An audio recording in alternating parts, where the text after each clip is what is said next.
kicking up dust on a rick house floor. Charred oak whispers we can't ignore. Stories in the mash, fire in the grain. Raise up your glass, feel that bourbon flame. We're the bourbon legends, let the spirit flow. From the backwoods stills to tonight's big show. Every drop a story, every sip that's drowned. We're bourbon legends, let's throw it down. Let's throw it down. From Kentucky hills to the neon lights, we're talking small batch days and whiskey nights. Tasting the past in every pour, gonna carve our names on the distiller's door. We're the bourbon legends, let the spirit flow. From the backwoods stills to tonight's big show. Every drop a story, every sip that's drowned. We're bourbon legends, let's throw it down. Let's throw it down.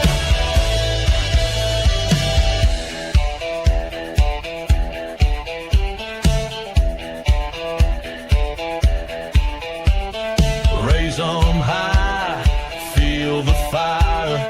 Clinking glasses, lifting higher. One more toast to the ones before and the legends we're making forevermore. We're the bourbon legends, let the spirit flow. From the rick house walls to your front row. Every drop a story, every sip a crown. We're bourbon legends, come gather round.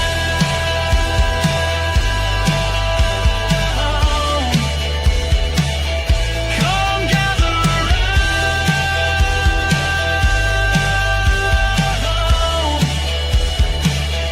Come gather round.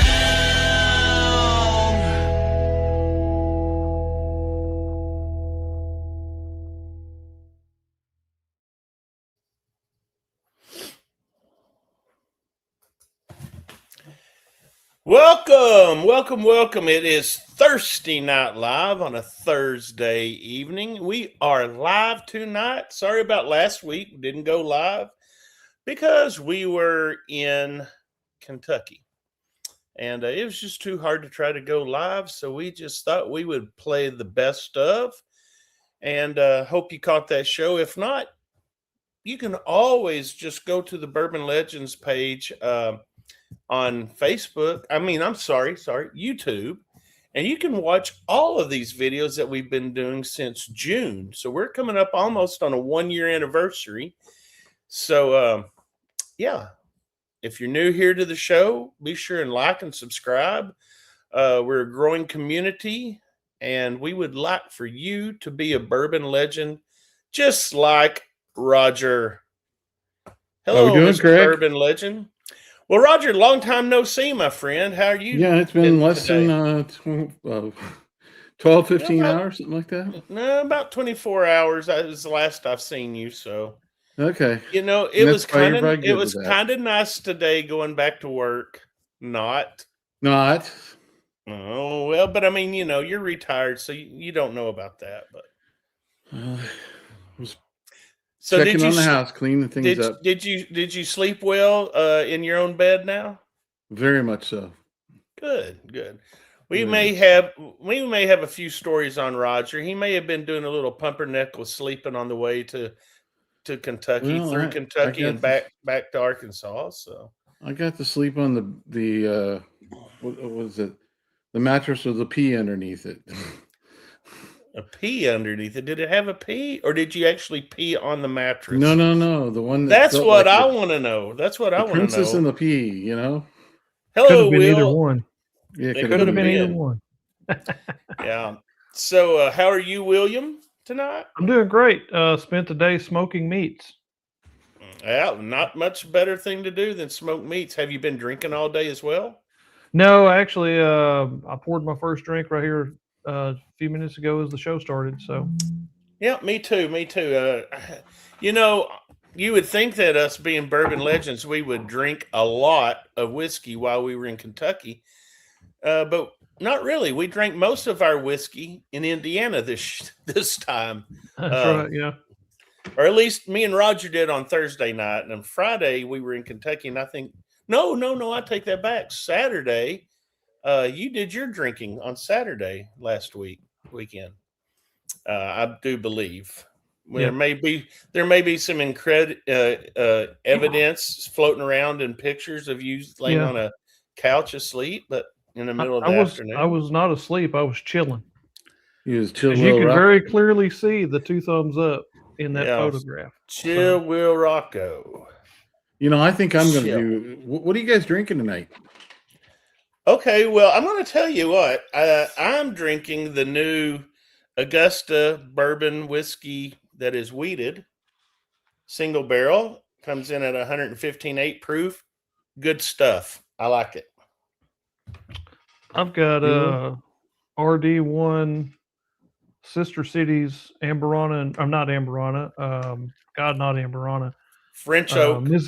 French oak and Mizunara oak. So That's that's a what I got. bottle I wish I'd have bought when you bought it. That was a good one. Well, You there know, were and, 2 or 3 more there. All you had to do is buy one. and as many of you know, we're going to have a new sponsor coming on here, or might not know this yet. We have a new sponsor. They don't know it yet. I think next week is when we're going to debut our sponsorship. I had to talk to the lawyers today to make sure everything was up and running. I just didn't have time to get it going. Is it? Oh.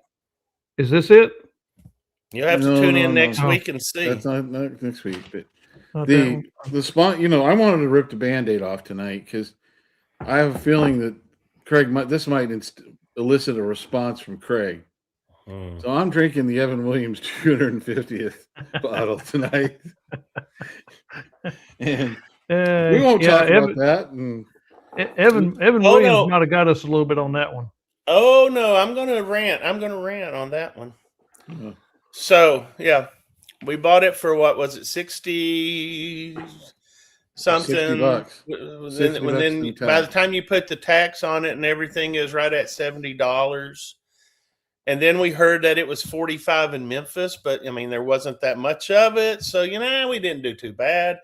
And then today here in Arkansas, one of our local stores, I don't know, they had cases of it in the picture for $38 and change. Yep. It just really hurt me because how about? But ours is the special. You can see right there, it's the special barrel number 129. That's it's special. That's all you can only get that barrel at the distillery. Well, my barrel was 176. What? We bought them off the same rack. What? Yeah. Well, Roger, you told me that these were special barrels. Yeah, special barrels made with pure Kentucky limestone water. That's right. Maybe some FOMO tears. All right, maybe so. Listen, all BS aside, we did have a good time on our trip. For one, it was good that Will got to go. We were really hoping he'd get to go, and he did get to go and have a good time. But this was a work trip starting out, and the work trip was we had to work and do a pick. And that's going to be the next Bourbon Legends pick. But shout out to Alex over at Red Barrel Liquor there in Indiana, because he's the one that invited us to the pick, and there'll be more about what we picked coming up in the future. But man, that was a great facility there at Hard Truth. We were in the cabin there at Hard Truth. The restaurant at Hard Truth is good. The whiskey at Hard Truth is good. Good friends, good times. And not only did we pick one barrel, we picked 2 barrels. And then after that, we picked a half barrel. So we picked 2.5 barrels. So when the time comes and you're going to want to get in on this whiskey, you're going to have 3 choices to choose from. You can choose 1 bottle of each. You can choose 3 bottles of one. It doesn't matter. because you're going to be able to choose. So we're going to call it pick number 3 for the Bourbon Legends, but actually, I guess we did pick number 3, 4, and 5 as well. But we're just going to call it 3, maybe 3.1, 3.2. I don't know. That's a good idea. 3A, 3B, 3C, something like that. Yeah, something. I like that. And the interesting thing about them is we can't really talk about them right now because they're things that they have never done before. So they got to get labels. They got to get all kinds of fun stuff. But it was a fun trip. And that's what I like about some of these picks that we're doing. I mean, pretty much the last pick in all of these, they're basically new SKUs, SKUs, if you don't know what that means, SKU. So like Roger's saying, a new label. It's a new product. I don't remember the third one we picked because, by that point, it may have been a couple of sheets into the wind. But I know the first 2 were very unique blends, I will say, of ingredients or mash bills, if you will. I honestly can't remember what that third half bottle was that we picked. I can't remember the specs on it, but once we get them, we'll put them out. Yeah, I think the third one was more of some of their traditional lineup, Okay. So the first 2 were brand new mashes that have not been released before from Hard Truth. So that's kind of exciting. Hey, I tell you what's exciting. Look over here in the comments and look who's here. He just popped in. Randy from Steelworks and Brewing. Woo! Love hey Randy. guys, if you have not seen Randy, what was it, a day or 2 ago? Randy dropped a new mash that he's doing, which is what's it, a 7 root? Is that what it is? I can't remember. 7 root, 6 root. So go over to Randy's channel and check that out. Because we're coming up on May, and in May we are going to do some Moonshine in May shows. So we're gonna try to get Randy back for that, and who knows what we'll pull out of the old copper kettle. Yeah, I've been watching some of his videos the last few days. That root vegetable mash that he's got's really interesting. I'm gonna have to get some stuff and try that. Well, I know a guy. 7 Roots Bourbon, Randy says. 7 Roots Bourbon. Hey, real quick before we bring on our guest, because I know she's chomping at the bit. I see her in the background. She's like, hurry up. Now, I do want to talk about, even though I feel like I got taken advantage of at Evan Williams, I have to shout out to a liquor store in Paducah, Kentucky. Don't remember the name of it, but we walked in, and my wife loves this Bardstown Fusion, specifically number 9. I don't know if you can see that. Anybody want to guess what I had to pay for this? Put it in the comments if you think you might know what I paid for this. Because that right there was the steal of the weekend. Absolutely. I'd like to thank also all the people that shouted out about us being at the Spillway event and put our link to our Facebook, our YouTube page in their broadcast and the whole bit. So apparently our buddies down there did a good job with it. I think mainly Daniel went around and well represented the Bourbon Legends. And so, well, that's the whole thing, Roger. We are not the Bourbon Legends. We're just a part of the Bourbon Legends. Right. If you're a Bourbon Legend, you're just as equally ingrained to be a legend as we are. We're just the face of it. And I'm sorry, but it's an ugly face. But yeah, we're all kind of homely, you might say. Yeah. Jeff Castle thinks I paid $150 for it. No, lower. James Caldwell said 125. Yeah, 99. no, lower. Roger says 99. Now, folks, I'm going to tell you, small liquor stores, you just got to check them out sometimes. Now, I didn't buy this for me. I bought it for my wife. $24. I have these two guys here on the show to be a witness to that. And it was dusty too. It was dusty. $24. If I'd have had a chance, I'd have bought it. I don't think I will ever ever get a deal as good as that. No, Unless somebody that- gives me a free bottle, which I did come home, guys. I didn't even tell you this. So we're going to have to get my niece-in-law, I guess you'd call it. She married my nephew. Roy P., they only had one. Only had one. She works for, I believe she works for, I don't remember. But anyway, she works for a distributor. Barton.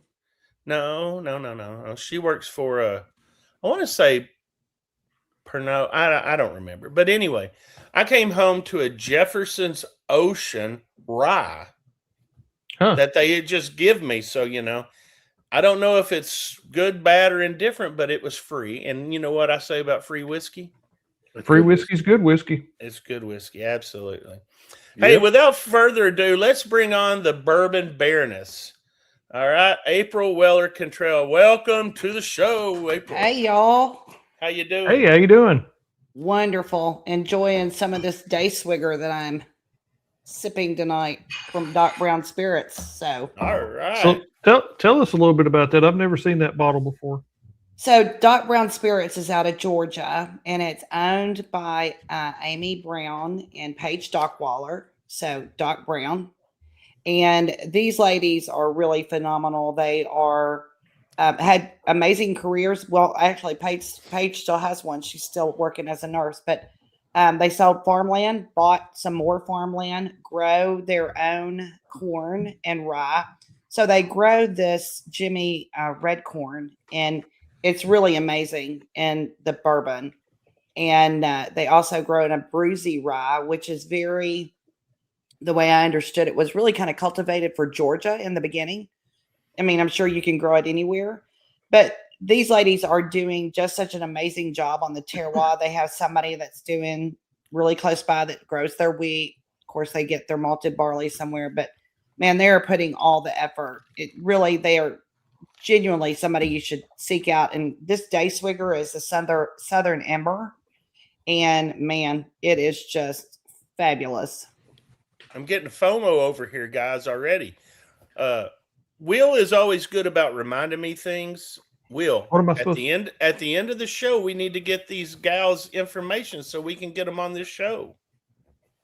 Indeed, you do. You need to know about take care of that Doc right Brown now. Spirits. Yep. Doc Brown, that rings a bell. Was that from Back to the Future? Wasn't that his name, Doc I think Brown? so. Yeah, I think so. That You might know, not I be think what you're they use correct. for it, but No, that's how no. you're gonna remember. Well, it now. it's part of each of their last name, but and I hadn't thought about that either, because in Kentucky there was a Doc Brown who was an outlaw, so that was where my brain went. For some reason, when you just said Doc Brown right then, it just I saw this guy in a lab coat and a DeLorean going. What was his phrase that he always used? Like "good grief" or something, something like that. Now I'm sitting here thinking, I hope they don't get sued for using the name Doc Brown from like Warner Brothers or something. Yeah, I don't think they're going to have to worry about that. I No. don't either. I hope not. It's a Sue world. Well, April, tell us Great a little Scott. about There you tell go, us Roy. tell us and our guests a little bit about yourself, how you got into bourbon and how you became the Bourbon Baroness. Well, I'm pretty sure as long as I've been alive, I've just about been into bourbon. I'm pretty sure my grandparents and parents put it on my gums when I was teething, so I instantly liked it. I grew up in Kentucky, so I'm a Kentucky-based girl. Left here for about 32 years, and I was in hospitality marketing. That's where my degree is, and I ended up helping a guy named Lee Kennedy build a distillery from the ground up called Leaper's Fort Distillery. So I was with him from 2013 till we moved up here. And now I am really, what I would say is I'm a Kentucky-based writer that writes about history. I'm a consultant with up-and-coming distilleries and an educator, if you would. I mean, I don't say I know it all, but I know quite a bit. Hey, this is whiskey. Even if you don't know what you're talking about, if you just bullshit your way through it, People are going to believe it. Well, I've heard Yeah. many of that. I've heard many of that, Craig. Some of it just kind of aggravates me to that point. But Well, yeah, let's talk about Leaper's Fork for just a minute because they actually reached out to me over the weekend, and they're going to be a guest here coming up. I'm not real familiar with Leaper's Fork. I mean, I do have a bottle or two, but they're out of Tennessee right now. Are they doing Tennessee whiskey or are they doing so like regular bourbon? so when Lee started and was planning it all out, so I was with him before he ever even broke ground, and he was going to make a bourbon. He started when he liked bourbon. I won't tell his whole story because if you have him on here, he won't have anything to say. So, but anyway, he was a real Maker's Mark fan back in the day. So he really liked weeded bourbon. And when he was talking about it, he just said he was going to make bourbon. And I don't know if you guys know the names of Shane Baker and Mike Heist, but or Pat Heist. Pat Sorry. Heights. Yeah. Yeah. Mhm. Yep. But those two guys we were working with them, and they were like, Lee, you've got to make a Tennessee whiskey. And he was just like, oh, I don't know. Of course, you know, the bigger we dug, the more that we found. And so, and Lee was really, he's very a historian in and of his own right. He really likes to dig into the history. So he made a Tennessee whiskey. We came out first with a rye. And I will tell you that I was not a rye fan when we started. I snarled my nose at it because I'd had some really hard ryes. And he was like, well, just, you know, I'm going to do it. We're going to try we did. We tried like 9 different recipes. And the amount of them that bubbled over from the firm takes, I cannot even tell you. They were just pains in the ass. Sorry if I'm not supposed to. No, It's No. fine. it's exactly what you said. It is a pain in the ass for making rye. It is. So, but of those, we actually released those in 375s, and it's a whole collector thing for the first 3 years that we had that rye, our first 3-year-old rye. But then we settled in on a recipe that's really, really good. I won't go into it because I could call out the mash bills and I want them to have something to talk about. But Lee and them did such a great job, or have continued such a great job. I enjoyed working with him because we built it, like I said, from the ground up. And I was with him when the steel came in and, you know, everything about it. So I know about the SKUs and I know about all the, you know, exactly what I did there was I ended my career with him being the operations manager and overseeing everything. So I had a lot of TTB stuff that was in my lap all the time.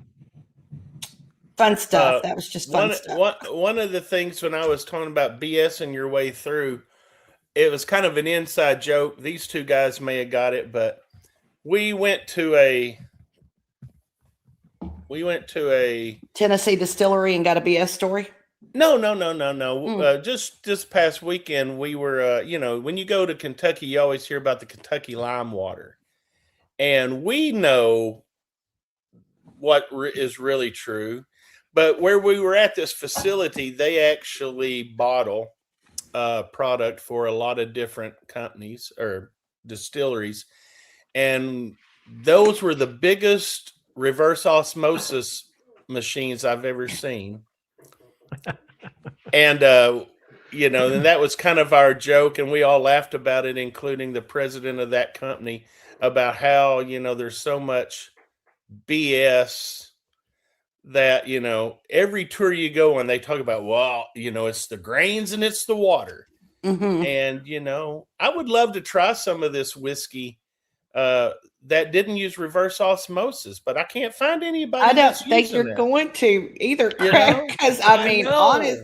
Well, I mean, when people ask me, because even here in Kentucky, people say, "Well, people can't make bourbon anywhere else but Kentucky." I'm like, "Oh no, we can. We did it. You know, yes, you can." And they're like, "Well, they don't have the same water." And I was like, "Reverse osmosis. Everybody uses it. It's the thing. Nobody's Yeah, going to a spring anymore." I consider like a lot of the stuff you hear on tours, and unfortunately, it's bourbon lore. It's that they're phrases I Mhm. consider part of bourbon lore. You add that as part of your your tour guides get told, this is what you tell people. This is what you tell people. It doesn't have to be true. If they check you on it, say, oh, well, I'll get back with you on that. And you never get back to them. And again, but when you go inside the distillery and you look in the back and there's these big RO tanks and you're like, that's not for the water that goes. Yeah. Yeah, Well, that's not the pond out there that's got the spring running to it that you're using. No. I know it's not. yeah. Craig and I had a really great Texas whiskey this weekend. And they don't have limestone water, so No, they don't. mm-mm. They got water. Yeah, well, that's the thing. That is the thing about bourbon in Kentucky, especially. I mean, you hear it in Tennessee as well, or probably anywhere you go on a tour, they're going to probably talk about their, what makes them stand out amongst, everybody else. But, like our buddy Dave Shurick was on the show, I don't know, a few months back, and we had lunch with him this weekend and asked him one of the questions, like, what is your process? Like, what is the first thing that you really do? And he's like, I take the grain and I put it in a microwave, put the corn in a microwave and zap it. And he's like, and you're going to know right off the bat whether that corn was fresh or whether it's moldy and old just by warming it up and smelling it. And it's just those little inside things that is just fascinating that most people don't even think about when they, pour the brown water into their glass, but yeah, limestone. I mean, look at this. Even I bought into this for mixing drinks. Kentucky you got that at limestone Heaven water. Hill. You got that at Heaven Hill. I don't remember where I got it, but I'm like, it says limestone filtered. So I don't know if that means reverse osmosis filtered or. I would bet it does today. Yeah. And I paid probably, a lot more for that than the Fiji water. Yeah, you could have just got one of these right here, Craig, and you'd have been okay. Since we're talking about, flavors and tasting, for people who are still developing their palate and trying to learn how to taste whiskey, what are some things they should stop doing and what are some things they should start doing? So, I mean, one of the things I would say is to start with a lower proof. Certainly women who are trying to get into bourbon. And I know, a lot of them just want to, well, I've watched it. I watched it when I've done tastings at Leaper's Fork and other places, that women have picked this up, knows that they'll go through all the steps with you. And then when they get to here, they slam it. And then the next thing that you see is, one eye's closed and they're jerking like they were having a seizure. And so I usually tell people to start with a lower proof.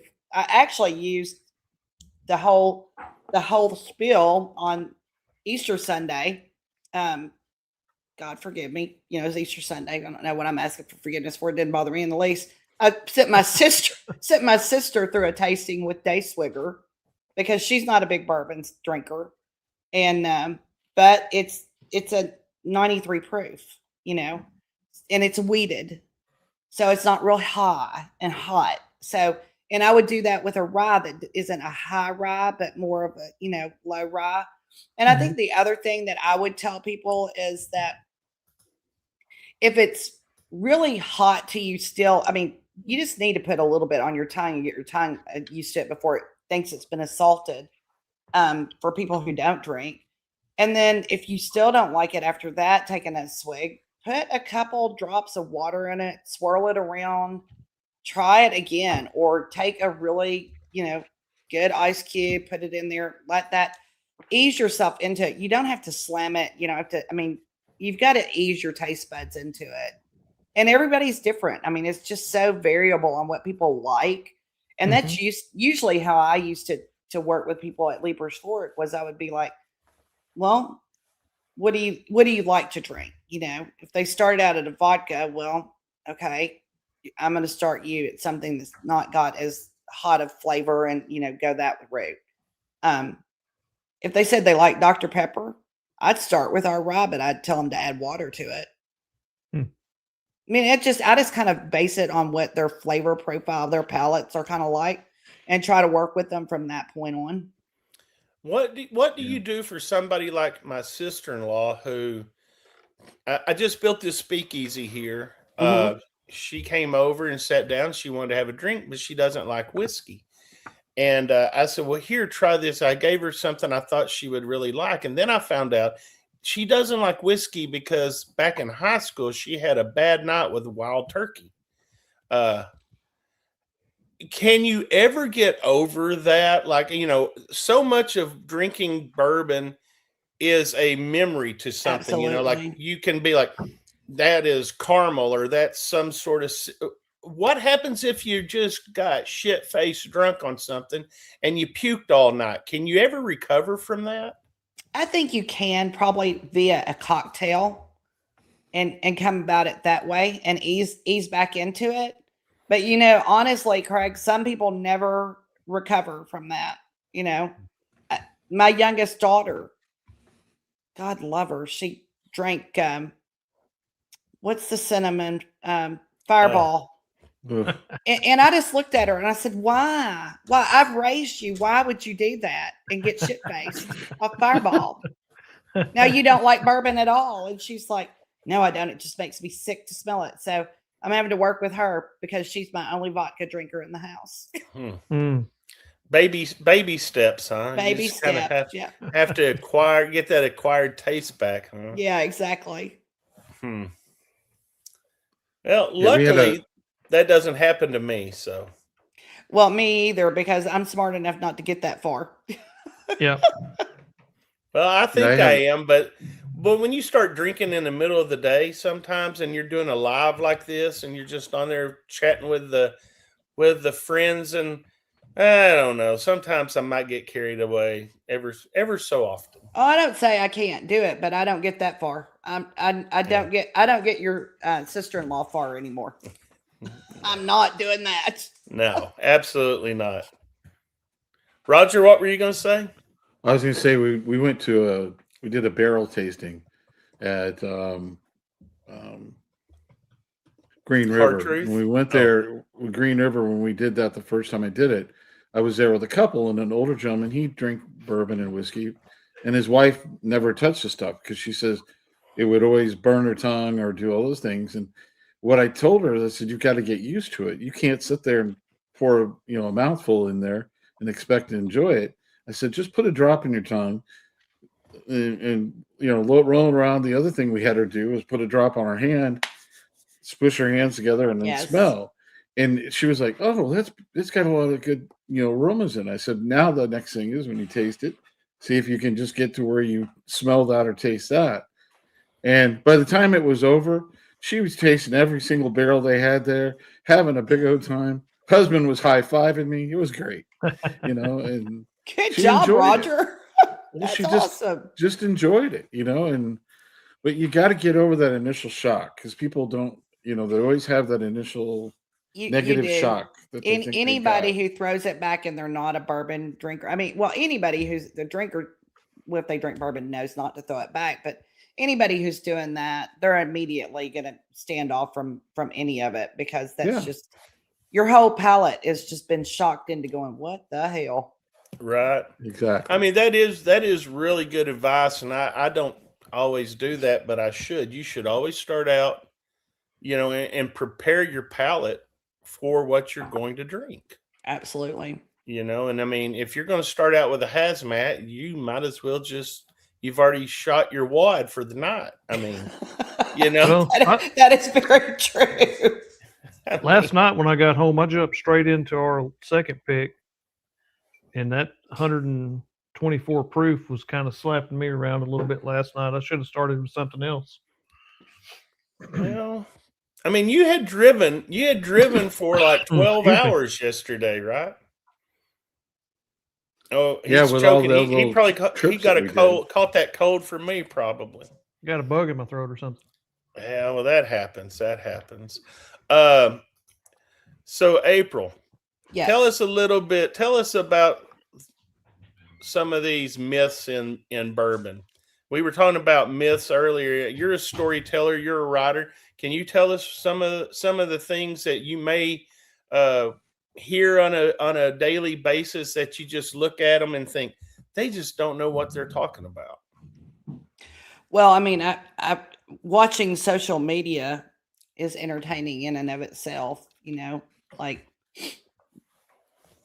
and I don't always remember them. I mean, if we're going myth, I think my funniest favorite one is when you go to Evan Williams, or maybe it's Heaven Hill, and they do the tour and they tell you about Elijah Craig and the barrels, Bourbon. and underneath the barn, and somehow they only catch fire on the inside, which is how we learned how to char them.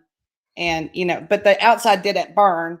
And even when I heard it for the first time, I was just sitting there going, really, y'all, logically, are you really selling this? I mean, that would have been truly an act of God or Saint Mary. I don't know. Somebody's doing something, because that's Patron saint of BS. barrels. Yeah, exactly. I'm like going, that's a miraculous, man, that the barrels on the outside did not burn. So It is interesting. Well, Yeah. the one I liked, I don't remember where it was. It may have been Evan Williams' experience. Was how horse racing got started in Kentucky. Oh, well, And what it's did they say? I know about this one. okay. Well, I know we're going to talk about the Kentucky Derby since it is Derby week in a little bit. Mhm. Well, the story I heard was, of course, the whiskey was white, and they put it in the barrels, and it went down the Ohio River to the Mississippi River, and then it got on down to New Orleans, and they opened the barrel, and this white whiskey had turned brown. And and they tasted it, and oh my God, it was so good. But what happened was the guys on the boat or whatever that got it down to New Orleans, they got their money, and they found out that they needed this whiskey to be aged right in barrels. So they got on their horses, they bought horses there in New Orleans, and they raced as fast as they could back up to Kentucky so they could put more bourbon in a barrel so they could get more to New Orleans. And that is how, and with that good Kentucky limestone water too, that made those horses even stronger. And that's why they started racing in Kentucky. And I was like, didn't horse racing like start over in England or something? That's the best story I have heard in forever. So, and this is why. So, my house in Tennessee was along the Natchez Trace. That meant that those two men had to travel by horse, because that was the route they took up the Natchez Trace. And if they were racing their horses, it was to keep from getting mugged, not to get back home to age no whiskey, because they had no clue about that one yet. So that's awesome. That is a fantastic BS story. Wow. And that's the thing, they tell you with such confidence in this story.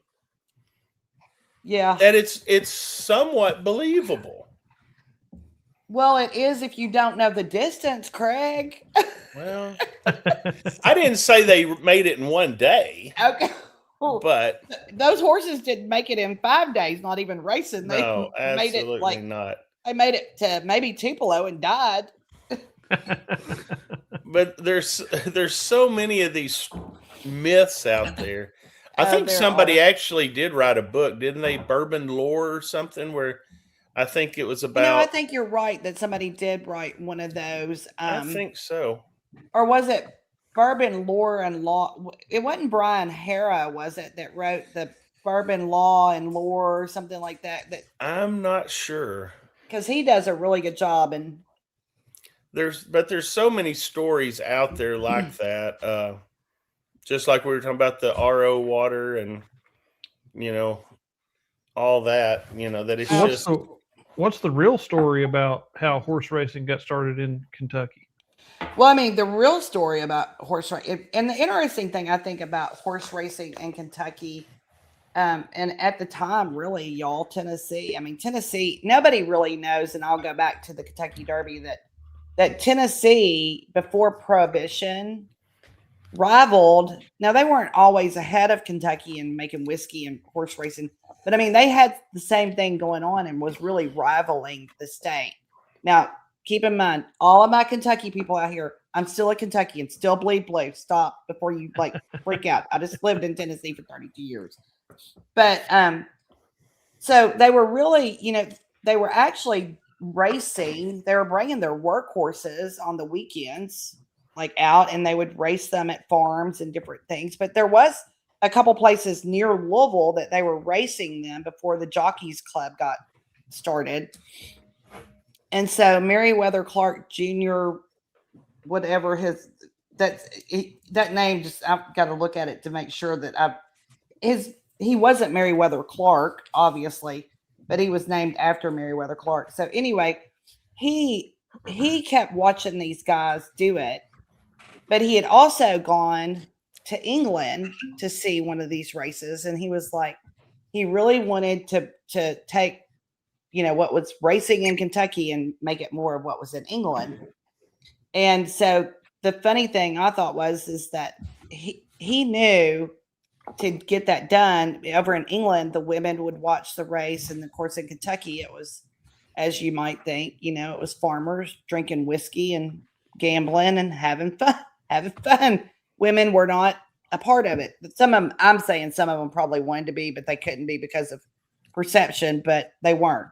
So he knew he had to talk his wife into making it a picnic.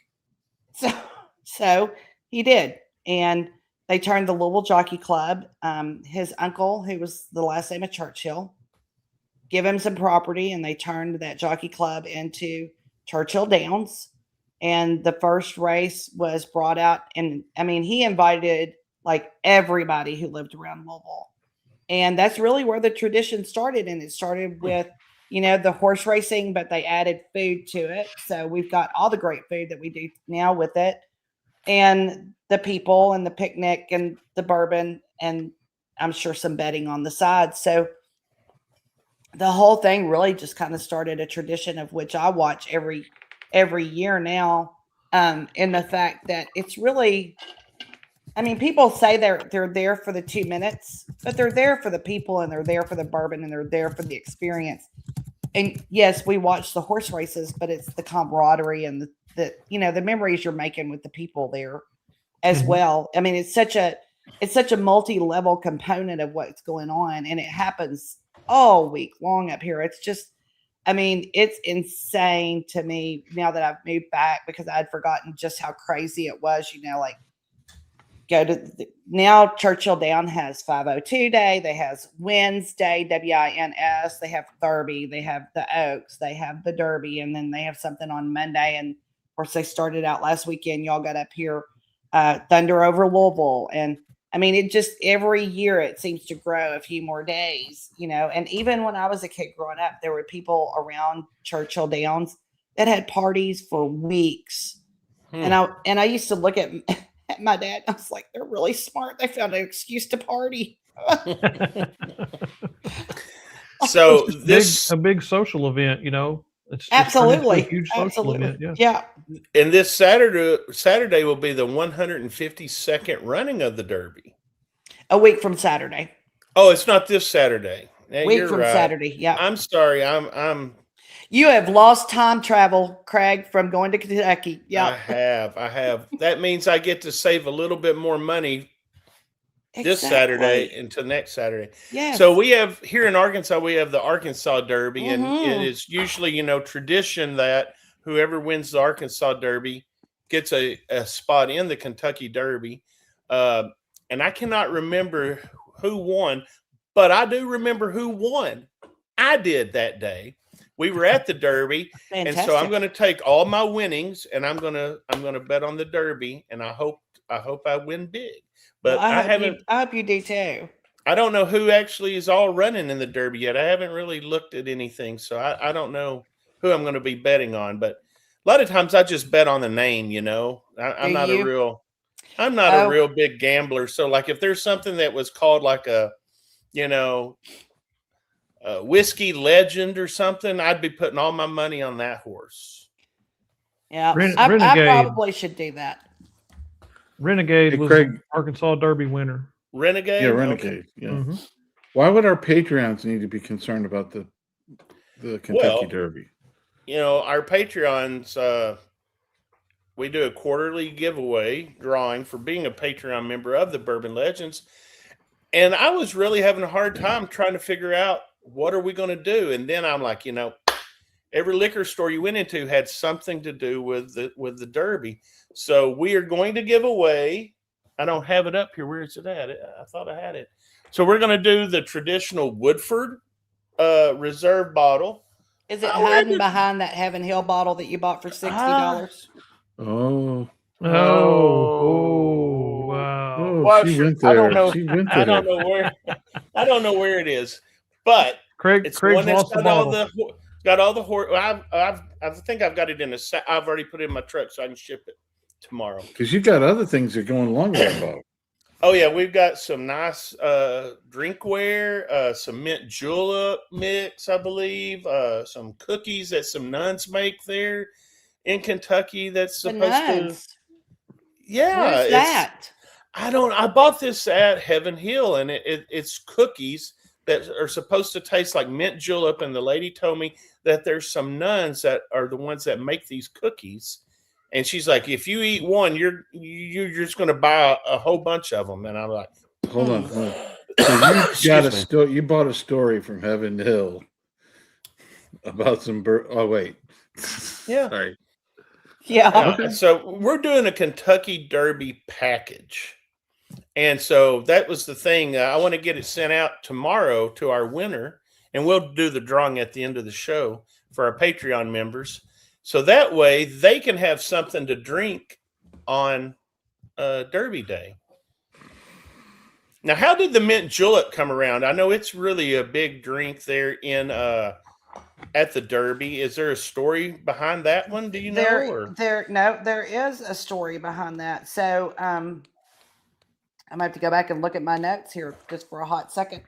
That's all right. So a guy, well, actually, there in my article I tell about there was two legends. So there was one where it says that Henry Clay, and if y'all know history, he was like a political guy back in history, that he brought mint juleps to Washington off of somebody who had made them who was on his farm. I mean, well, we understand that, right? Of the time that we're talking, and that they had muddled it with the sugar and the bourbon, and that was the big, because they mixed it with ice, which I have to say, when I was researching, I was like going, in the 1800s, y'all didn't have a whole lot of ice. So I'm just questioning the frosted glass a wee bit, but I used it in the story. So, and that he should have credit for it. But then there's a legend named John Dabney. He was a man who was born enslaved, but after the Civil War and his freedom, he went to work at a place called Sweet Springs Resorts. And he came up with what they called the Hailstorm julep. And the reason why he called his the Hailstorm julep is because when he would get the ice, I mean, the way it describes it when you're reading it is like he didn't only take a pick, but then he was like beating it into what we consider sonic ice. That's what I call it, sonic ice, bullet ice. And that he made it very popular. So that's the two stories there on that one. I have to say, the one on Henry Clay, not saying he didn't make a mint julep, but I am questioning the ice in the frosted mint julep cup. Yeah, because it wasn't that cold at that time. It wasn't that cold, and I don't know where they were keeping the ice. Yeah, exactly. They may have been keeping the ice in the bottom of the rick house right next to the limestone water. Who knows? And the barrels that didn't burn, but burn on the inside. Yeah, there you go. Guys, you have any other questions you want to ask? I think the one that we were talking about before is you'd mentioned when you first came on a couple of ladies that were doing bourbon with a glass, a bottle that you were doing, and I know there's been other women in bourbon, and I know we've been fortunate enough to have a few on our show, and is there other ones that they've kind of been missed over the time that maybe you can think of that maybe not necessarily have been parts of bourbon in the last 10, 15, 20 years, but somebody before that had so a you role? mean so you mean like kind of prior before women have kind of seen sit at the table? Because I mean, I'm a huge advocate for women, and I again did an article on that in my blog for Women's History Month.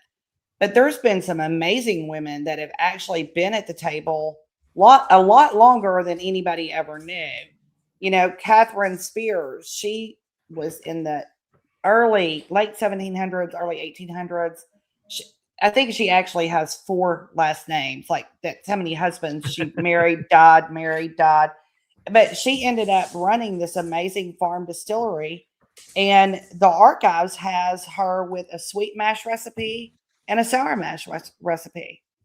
And then you've got, I mean, y'all been to Tennessee, so you know Greenbrier. Louisa Nelson, man, I mean, she was a rock star, honestly.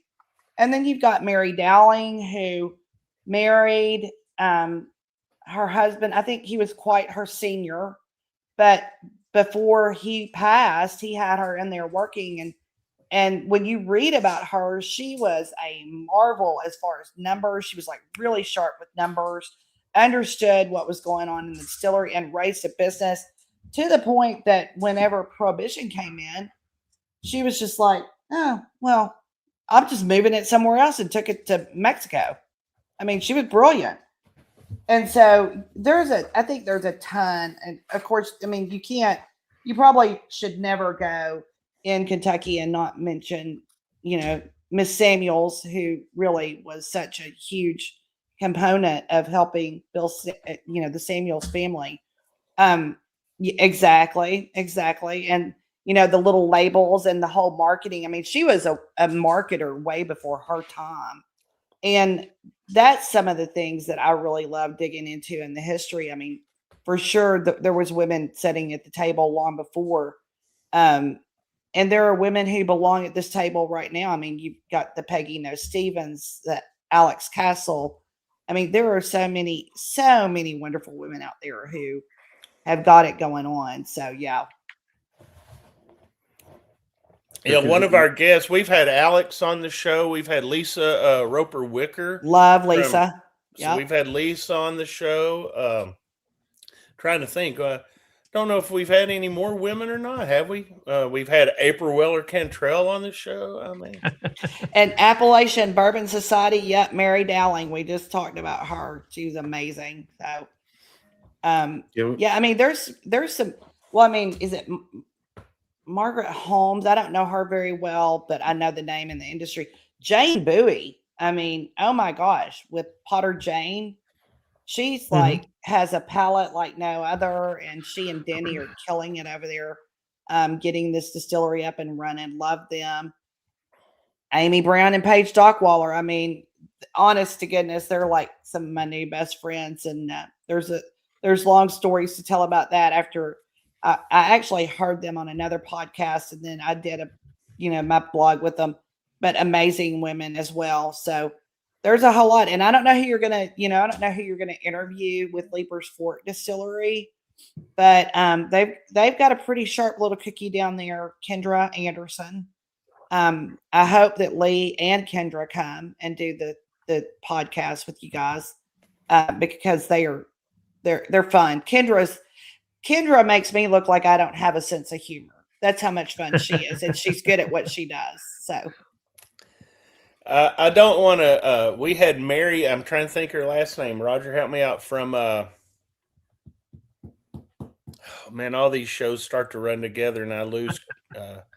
But it was a husband and wife that ran. They have MB Roland. MB Roland. Yeah. Oh man, I love them, and I love that they're a veteran owned distillery. They're really good. Yeah, the one thing we liked about them was the amount of information that they had and knowledge, but then the number of different types of bourbons that they produced, the SKUs, because it takes a lot, and to be brave in the industry and do it for that long, to have, if you have more than 2 or 3 SKUs, it gets kind of crazy. But they have 10 or 12, and it's got a big following. Because we were in Paducah, and there was a young man that was there that was just totally excited about about MB Roland, and because he grew up on a farm right next to him, and he knew where all their bottles were. And Well, it was Baker's Mill, right? Is where he Yep. Baker's Mill. Baker's Yep. Mill. Mm-hmm. Yeah, and he goes, he just enjoyed when you go there, the stories you get and the information, because we know when we talked to them, they were just finishing or starting a new location. They have a tasting room on one side of Tennessee, and then they have their distillery on the other side, and it's very interesting. I believe the one is up near Bowling Green. I believe is what they said, or just past Mammoth Cave. I believe she said. Moved into So a tourist area. I was just looking, April. They're going to talk to Lee, trying to get Lee on the show. Good. So I may just have to, say, hey, we want some more women on the show too. Tell him to put Kendra on with it. Lee is going to do a fabulous job. He has so many great stories, y'all, that come from his family and connected with whiskey, but maybe in a different way.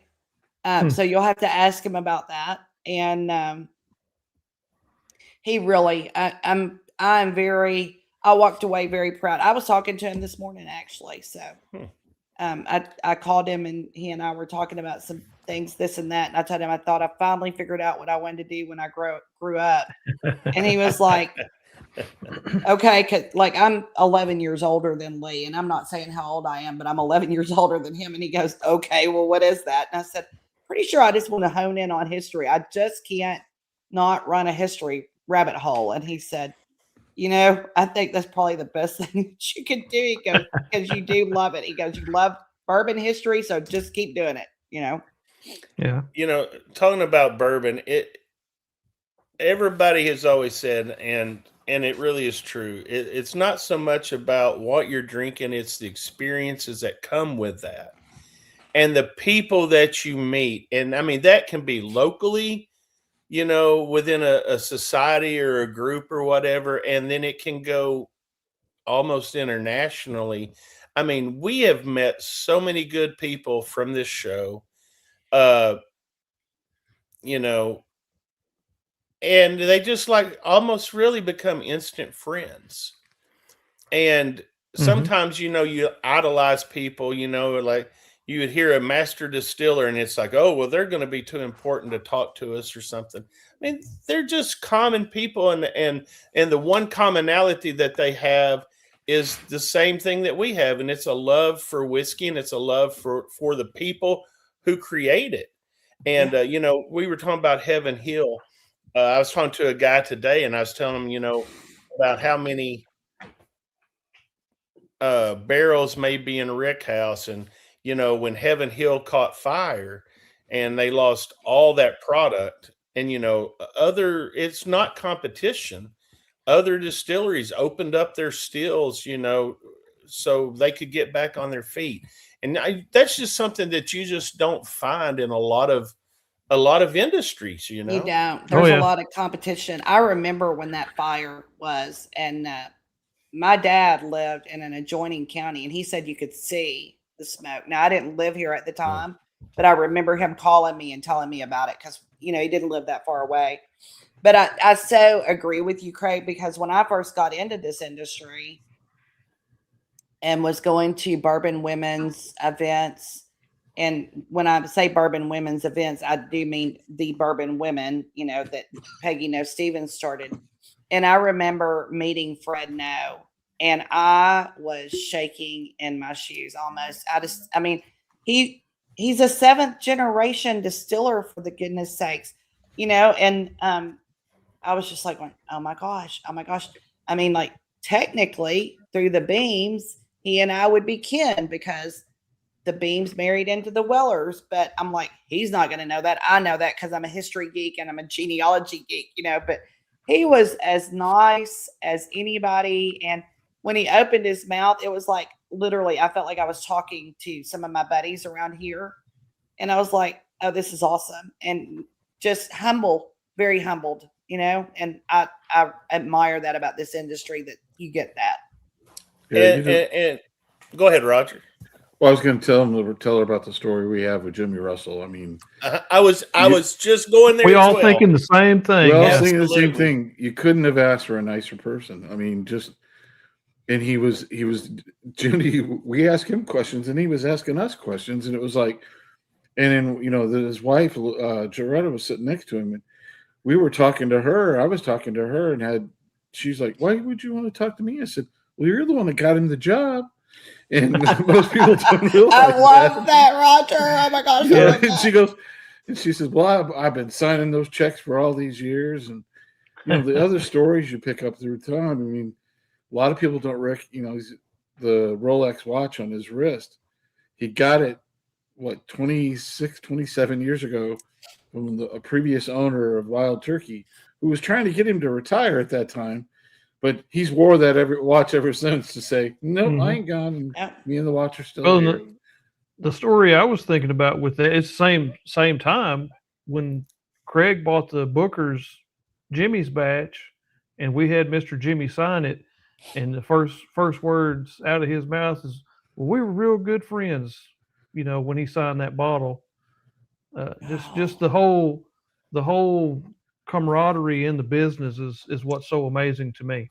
It truly is. I mean, that was, even so at Leapers Fort Distillery for a few years, we did an event that was called Bourbon Bash, and it was an event to raise money for veterans and veterans situations, like different foundations we were giving the money to. But I remember the first time Stephen Beam from Limestone Branch came down, and I introduced myself, and he looked at me and he said, "We're cousins." And I was like, "I knew that again, but I didn't know you knew that."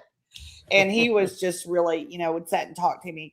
Of course, I was really, that was probably the first year that we had opened, and I had done nothing but keep my head down. That was 2016. We started in 2013. Actually, Lee started a little bit before that because he had changed some laws. But so yeah, it's fun to see an industry have a brotherhood and a camaraderie. And ladies, if you're listening, I don't say brotherhood, not meaning us included. I use that as a broad brush, but it really is that, like you said, Craig, about the 90s, that Rick House, because all those distilleries kicked in and helped Heaven Hill rebuild their supply and put it back in Rick Houses. I mean, which doesn't happen in too many industries. No. No, I thought April, it was interesting. Go ahead, Roger. I'm sorry. Well, it came up. We were talking about rick houses being built, and there were a couple of companies, a couple of the distilleries that were building rick houses at the time, who told the company that was doing it, "Hey, start theirs first." Mm-hmm. And they were, as they were rebuilding, it was, "No, you can start theirs first. We'll wait." And things like that, you don't even hear about that often. But it was like, it goes down to, they wanted to see them back in that family producing and everything like that. Absolutely. I was just going to ask, do you have any? I mean, we're talking about the camaraderie. Yeah, easy for me to say. The brotherhood of bourbon. Uh-huh. You have any good stories that you could share with that? I mean, something that maybe is not really privy to everybody, but you've heard something about somebody that did. I know there's like a Bourbon Hall of Fame and all these members. I mean, you have any kind of stories on that, or anything that you could add to that? I don't have any stories that go that far. I will say, in the industry, I have had a lot of people who I consider highly important and very much movers and shakers in this industry, who have helped me when I was first in it, had faith in me when I was first in it, knowing that at times I was being burned up by a bourbon fire because we were learning as we go. You're talking about flying by the seat of your pants. We were flying by the seat of our pants.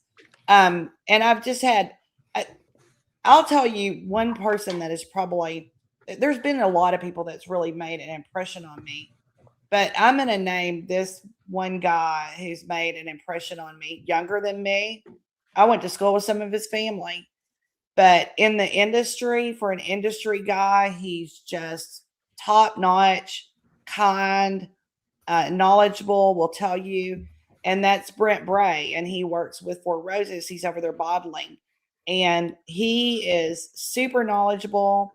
And, you know, then somebody that probably feels like I don't know, we came up together in the Bourbon Fire, Matt King, who's at the blending house. He's working with Ashley and Monica. And so there's a few people in this industry that I know if I need something, anything, or need some advice that I could call them up. And those two would be it. Those two would be absolutely. And there's others, but those two I know if I call in and if they can take the call, or if I call twice, they're going, oh, she really needs something. Now pick up the phone. Like we can't like let this one go. So I understand that. You got them on speed dial. They don't answer. You call them right back, and they answer because they know it's an emergency. Huh? Correct. Yeah. Yeah. Yeah. In fact, they'll be here tomorrow night. So yeah. Well, that's cool. I think my favorite was when we were talking to Lisa Roper-Wicker, and she goes, "If I can't find something, a bourbon that I like, I just go down the alleyway and go over to the No's house or go to the somebody else's house, that's one of her neighbors, knock on the door, and they'll they'll give her the bottle, and she's like." It's just funny because she goes, you don't have to have a lot of bottles here. You just go to the neighbors. And well, that's very true. I mean, she has an amazing house in Bardstown. But the other day I was talking to Michael Veach and I was asking him some questions about some stuff, and he was like, hey, we did a bourbon and we bottled it. So the next time you're in Louisville, holler at me and just pop on the porch. And I was like, okay, we don't go up there very often, but love always the time that I get to visit with Michael Veach as well. So Lisa and all of them, man, they're golden is what they are, really. Yeah. It's like a big old family. Yeah. I mean, we thought it was funny. We were there and she had broken her foot, was walking around on a walking cast, and she still wanted to stand there and talk with us. I said, I feel bad. You need to go sit down. She goes, no, she goes, this is fun talking about stuff. And then that's when she introduced us to David Surich, and we were like 10 minutes from leaving, and an hour and a half later. Oh wow! It was like we had a really good time that day. That's awesome. And it always turns out that you have some place you have to be when they invite you over to come to their house and drink. Isn't that it, Craig? Isn't that I'm like, God, I would love to come drink with you, David, but we have to be somewhere else. We had to be at where was it? No, that wasn't the day we had to go to Maker's Mark, I don't think. I don't remember that. All these trips start to run together, but hey, April, what's one of your favorite bourbon related stories? Oh man, y'all are making me dig deep on myself. I don't talk about myself that much. I try not to. One of my bourbon stories. Honestly, I mean, like, give me a segment of what I could talk about, because I mean, some of them I don't remember, buddy. Well, I mean, so either a bourbon related experience that you've had, maybe an event that didn't go the way you expected to, but turned out, miraculous or fabulous. I think probably if I was going to tell a bourbon related story, which really it was attached to the bourbon bash, but it was on Sunday after the bourbon bash. And I'm telling you, when we put this thing together, you needed a Sunday. You needed a Sunday for something. And thank God it was drinking. So there was a guy in Tennessee, and his name is John, and he has a thing called the Bourbon House. And when I tell y'all he has a bourbon house, this one was at the time he had it. He's moved like 3 times since we were there. Anyway, this one was like this old 1800s antique house. And we walked in, and there was bourbon from floor to ceiling, wall to wall, with some couches in one room. And so and he had invited us there with Michael Veach and me and a couple of the others that had helped put the Bourbon Bash on. And then I took my best friend from high school and his wife. His wife was impressed but did not drink. But we walk into this thing, and so he has it coated, and he has it coated with there's green yarn, there's yellow yarn. I think there is red yarn and black yarn. So he looks at me and he says, "What do you want to drink?"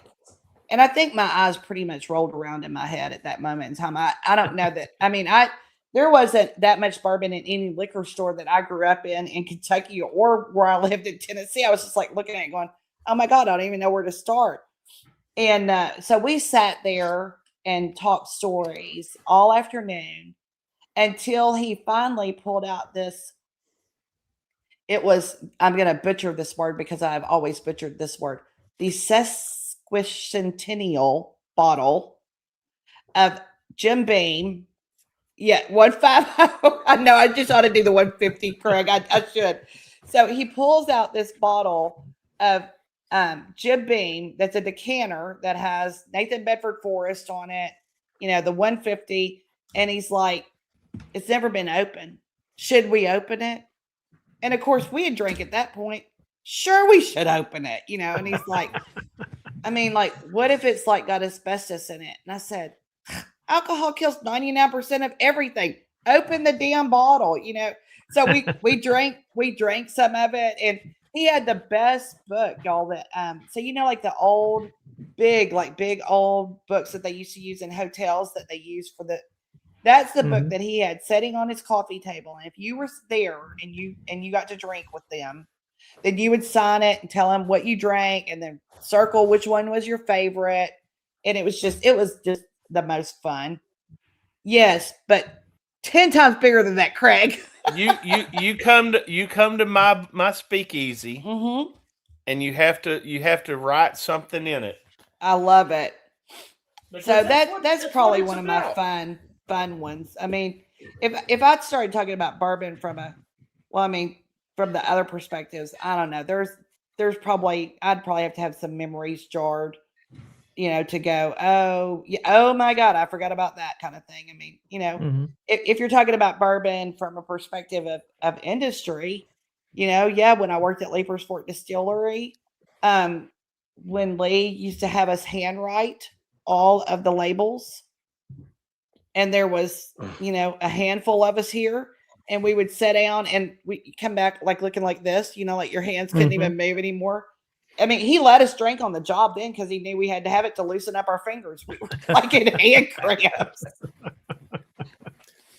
Yeah, but this company we went to visit last weekend, earlier this week, they have 5 or 6 ladies that did the test so they could write anything that need to be handwritten on any of the labels.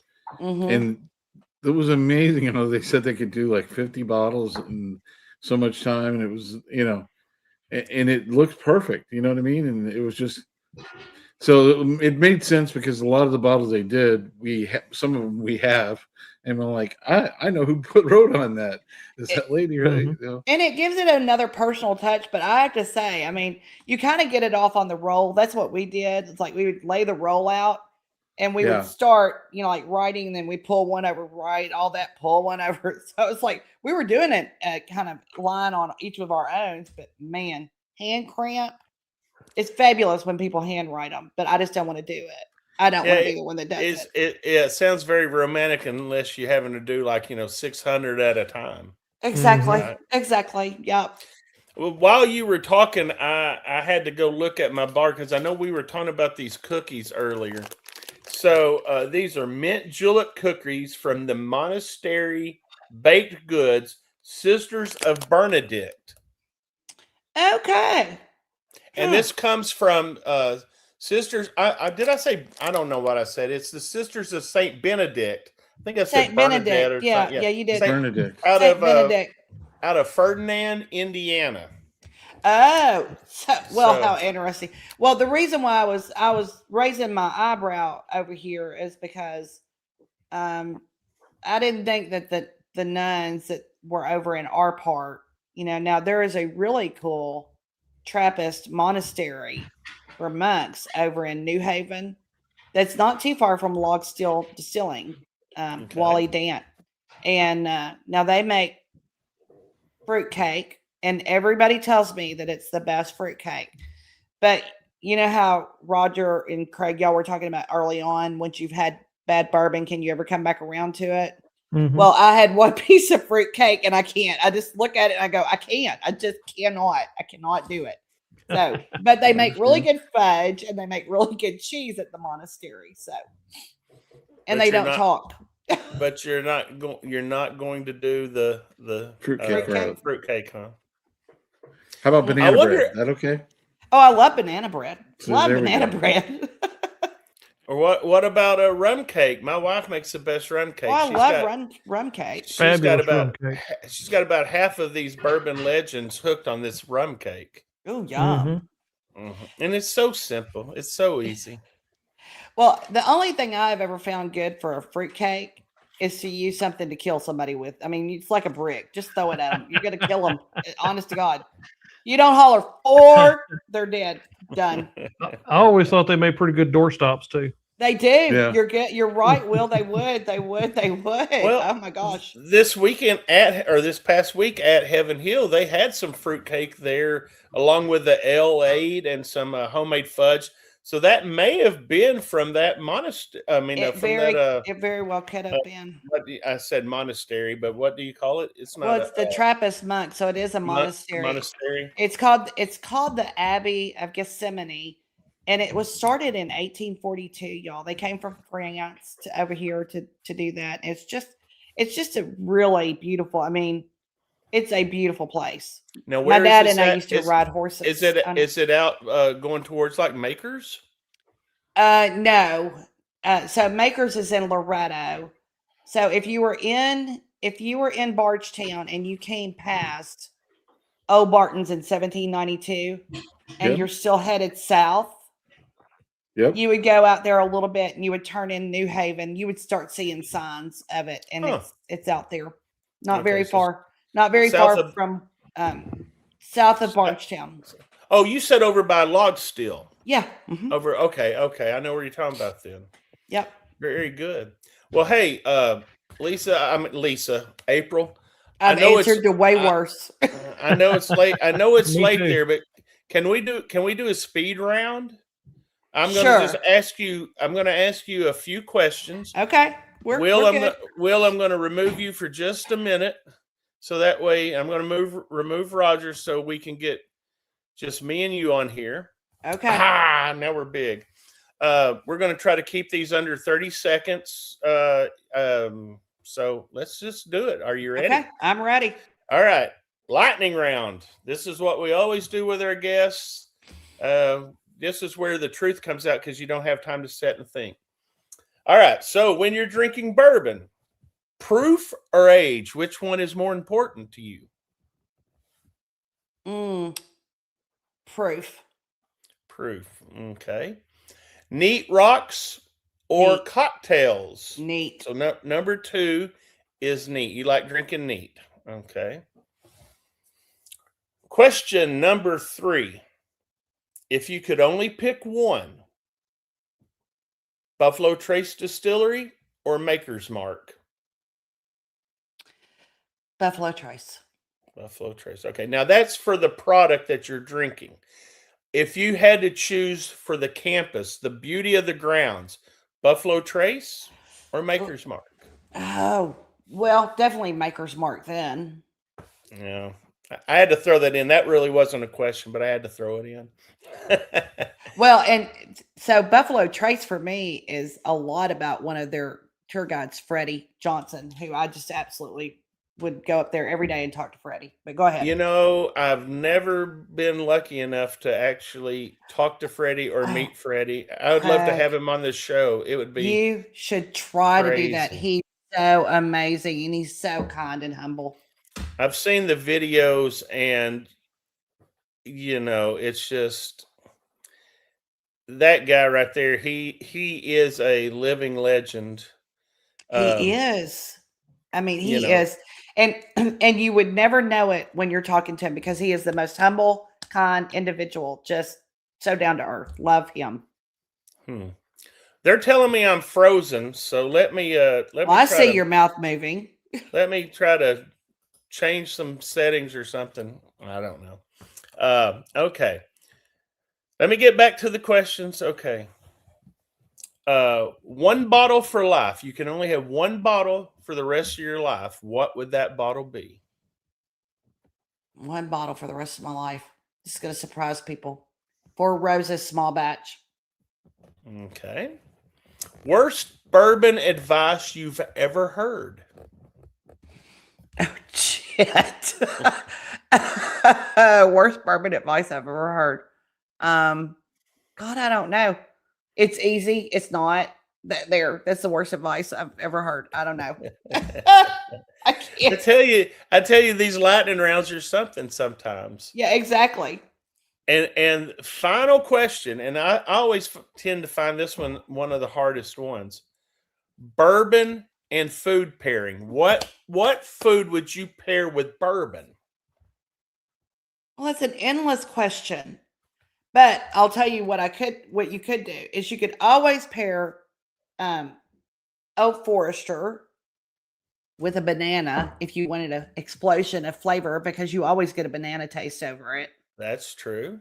And I will say that because I recently did this, dark chocolate, Four Roses small batch is like on point. So Right here in my bar, just right over out of arm's reach, I have the speakeasy is all supposed to be like 1920s, looking. right.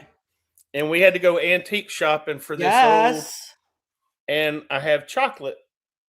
I Is think that- chocolate goes with bourbon incredibly well. Oh, it really does. It really, And that's really does. not dark chocolate. That's just milk chocolate. But And is that Fiesta ware? oh my gosh, girl, don't ask me. I have no idea. It just looked old. Oh, My it wife- is. No, it is. My wife was just like, I like it, and it's $25. Let's get it. And I'm like, I tried to get these two yahoos while we were in Kentucky to go try to find some antique stores. I'm like, guys, we could Y'all. probably find some old All, decanters. all you had to do You is would just have tell me raked which it one in, to put in the guys. GPS. Honestly, rake it in. One of these days, that's what I'm going to do.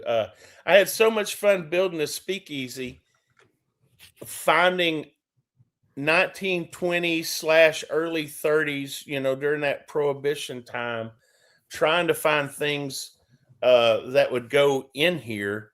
I'm not going to pan around, but like my mother-in-law, she was actually on her deathbed. My wife goes up to her house and steals this old floor lamp from her house. I say steal. I mean, she didn't really steal it, but she passed away a few days later, and it's like, I'm glad we have that here, but it fits the era, Yeah. of the speakeasy. And Roger and Will's been in it, so they know. Did it Yeah, come from a funeral home? I don't know. Originally? I have no idea where it came from, but it is old. My wife told me this week, when we were in Kentucky, she said, "Hey, I got something for the speakeasy. You'll find it when you go in it." And I didn't come in here until this morning, but this was from my late father-in-law. When they were going through the house, they found this old Charter wow.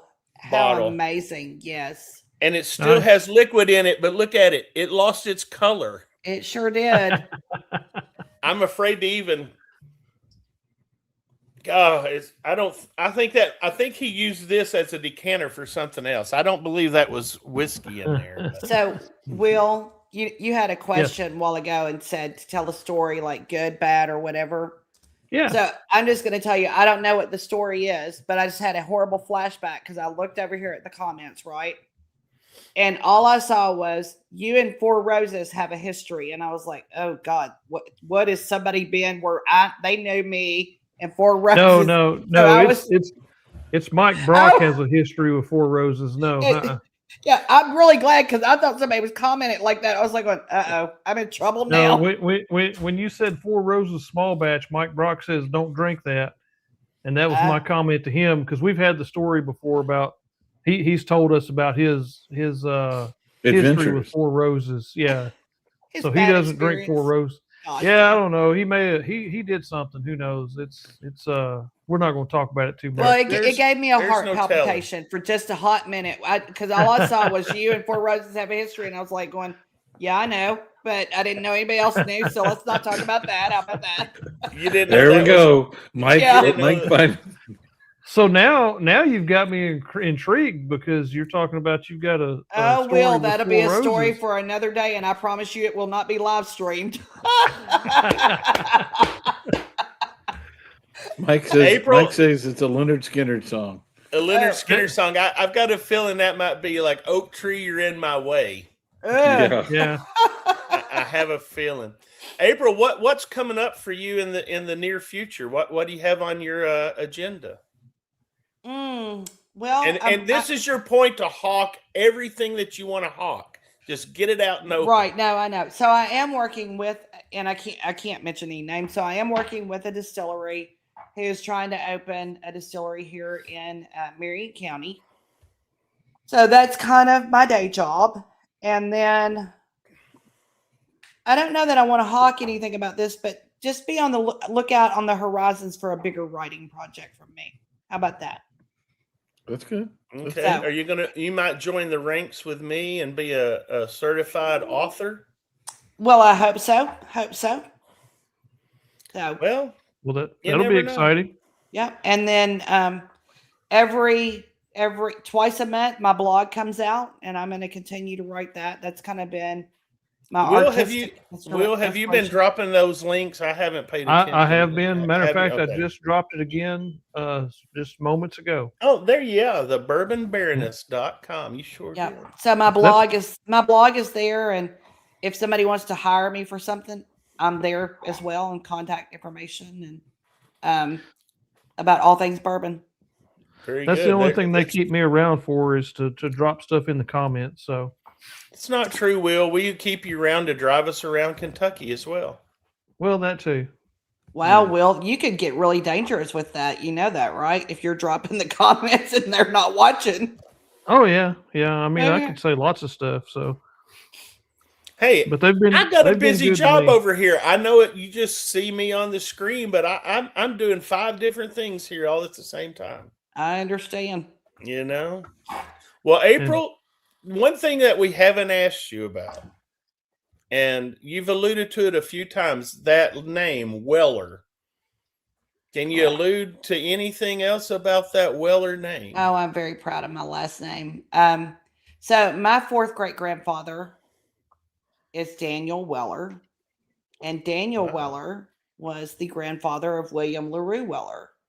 And so when Daniel Weller died in the early 1800s from a horse falling on him, they sold the auction, y'all. Whenever I found this piece of information whenever I was probably senior high school, maybe that's how long I've been a history nerd. But we were at Marchtown and we found they helped me find the will of Daniel Weller, because I knew at that point that he was my fourth great grandfather. I literally have the Weller name traced back to the 1400s in Germany. That's how stupid I am about it, I guess. So anyway, when I'm reading this in the clerk's office, I'm looking at my dad and I'm like going, oh my gosh, this is like a who's name of bourbon.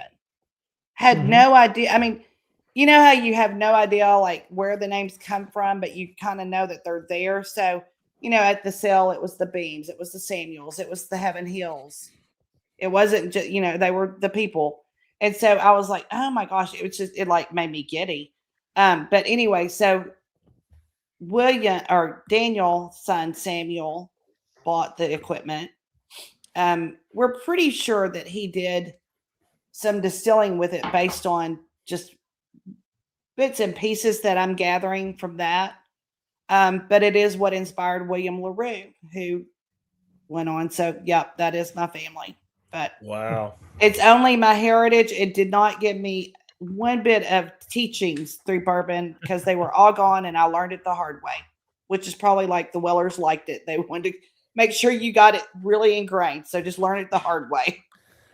Well, He said he died from a horse falling on him. They don't die easy back then, did they? No, they didn't. But you know, the interesting thing, Roger, is that he had a freight company that would travel from these parts, kind of headed back toward Maryland from where they came from. And from what it reads of how they describe what happened is they were taking the horses to water, and it was you know, a bigger horse, obviously. And the horse reared up and fell back on him, and he was kind of on the side of a cliff hill kind of thing, and he died later on from those injuries. So probably internal bleeding, I would guess. You know, wow. I doubt in 1807 that they were really diagnosing that really good, and if they were, I'm not sure I would want them to. Prodding on you. Yeah. That is really something to be proud of. I mean, to have a name like that, because I was honestly sitting here and I never put one and one together. You know, I've had you booked for the show for quite a while, and it's just like Weller, and I'm like, you know, it didn't click until we just started talking tonight. And you said something about, you know, you were proud of your heritage or whatever. And I'm like, well, hell, I guess Weller, is she related to the Weller? I mean, you know, that's pretty good. Thank you. I am so proud of it. Y'all, it'll be upside down for y'all, but oh my God, I can't get my, yeah, there we go. Well, I see it. I know what it is. It's, if anybody couldn't see it, it was. It is that. Exactly that. Yep. So, and honestly, we are huge fans of Weller ourselves. Yeah, it's okay. It's hard to see our logo, but if you look at our logo, we have a bottle up there and it says 107 on it. We like that proof, but we love Antique 107 as well. I love Antique 107. And by the way, before we close up or however this goes, whoever did y'all's music for the show coming in? Oh, that's my voice. That's me singing. Really? That's him singing. Ask these two guys here. I was singing the whole trip in the back seat. He was singing, and sometimes it was good, but most of the time it was not. Sometimes it matched the lyrics, and sometimes it. And he's very inventive with different lyrics for songs. So if you ever need a parody song written, Craig might be the go-to for that. I should get my husband and you together, Craig. My husband's a part-time songwriter, so y'all could have fun. Yeah. I would love to be able to take credit for it, but all I did was ask AI to write a song about bourbon, and it recorded it. And I mean, AI is so scary now. It can be. It did that, and it really is a good song. Like, I mean, you know, the voice is good and the lyrics are good, but yeah, I can't take credit. So, April, I will tell you a quick story, and then we can get off of here. But I play Santa Claus at Christmas, and I've written 2 children's books. Oh, fun. And the first book that I wrote was How the Reindeer Fly, and that's the title for it. And when most people read it, they're like, you know, that's just a little bit for older children. Little kids, just, you know, you use too big of words and whatnot. So I wrote my second book, and it was more of a rhyming book. And it basically tells the story of, you know, like, it's called The Cooking Conundrum. You know, why not use a big word for little kids? Conundrum. Yeah, sure. Yeah. But it took me 6 weeks to probably 2 months to write this book. Dr. Seuss style, you know, with the rhyming and whatnot. And when I got through writing it, I put it in an AI program, and I said, write a rhyming book about Santa Claus having a conundrum on Christmas Eve with the cookies. And it damn near wrote it word for word of what took me 8 weeks to write in literally seconds. Yeah. Well, that is crazy. scary, and that would probably made you about as mad as buying that $60 bottle. Oh no, it didn't make me mad. I was like, great minds great minds think alike here or something. That bottle, yes, that bottle right there. Damn it, I got 3 of those bottles, and if nothing else, on the 4th of July, I'm going to crack one of those suckers while I'm shooting about, 3 pallets worth of fireworks, and I'm going to enjoy it. And if You there was an eagle right here in front of me, never mind. I can't say that, or we get in trouble. We heard all about that on the trip this week. So you don't want to know. April, you don't want to know. April, Mike Brock wants to know what's your favorite pour. Oh, my favorite. She pour. said I Four said Four Roses. Roses, small batch, but I mean, if I'm going, That was if you were only could have one bottle the rest of your life. But your absolute favorite pour. My absolute favorite pour will probably always be Weller, and it'll probably always be the Weller Antique or the 107.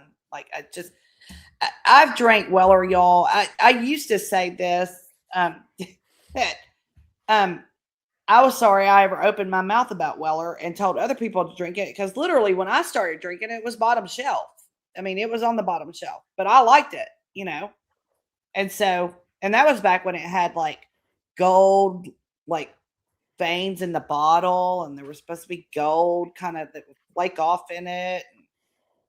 That's how old I am. We remember those bottles. We do. We saw a couple of them this weekend. Yeah, we did see some, and we wish that we had the money to buy them. Almost as much as a William LaRue. Isn't that what you're looking for, Roger? This year is your one William bottle you want LaRue? is a William LaRue Weller? Yep. I did see a Daniel Weller bottle somewhere, but I just didn't have the $7,000 Y'all, to buy it. That one tickles me so much. It does tickle me so much because they're making it with emmer wheat. He didn't make that with wheat.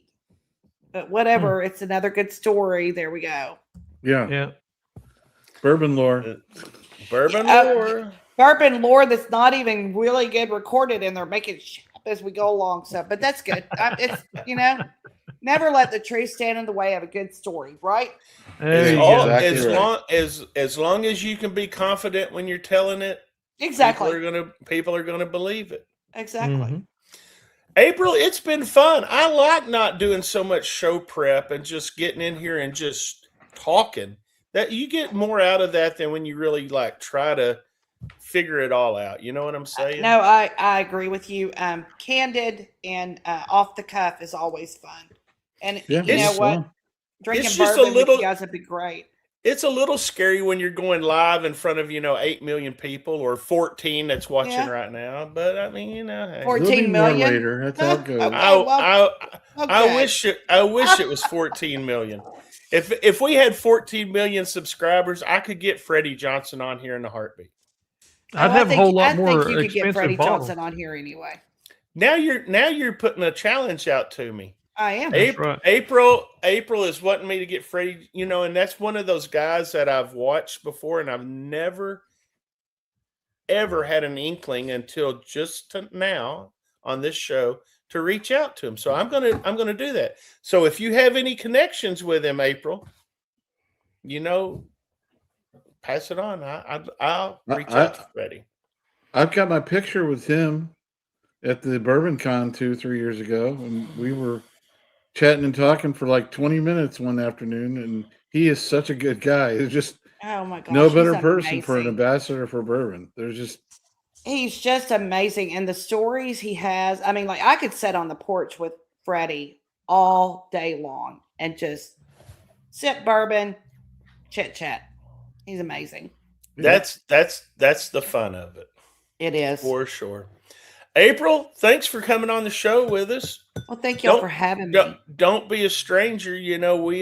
We always like to have guests back, to see what's going on in their lives and whatnot. And so, see, Mike Brock, and if Mike Brock, I'm going to just tell you, Mike Brock's one of our good friends. If Mike Brock says April has been fun, bring her back again with 3 exclamation points. Well, thank you, Mike. That means it's got to happen. That's right. Yeah. If Mike says when you write the book or whatever comes through, you give us a holler. We'll have you on. There you go. Absolutely. Everybody, check out all the links that Will has dropped. the bourbonbaroness.com, April Weller. Cantrell, thank you very much for being on our show tonight. Thank you guys so much. Thank Cheers to you. y'all. Cheers. Cheers.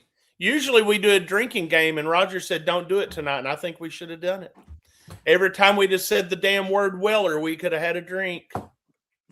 Oh, no, I'm glad we didn't do the drinking game, guys. There we go. See? All right. Roger wins. Bye, Yeah. April. Thank See you. y'all. Thank you. Yeah.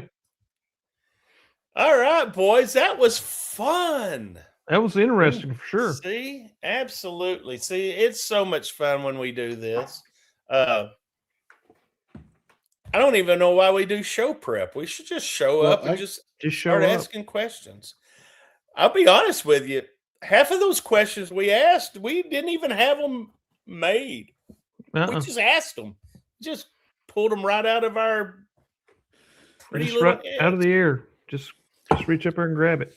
Absolutely. Hey guys, I do want to mention something real quick.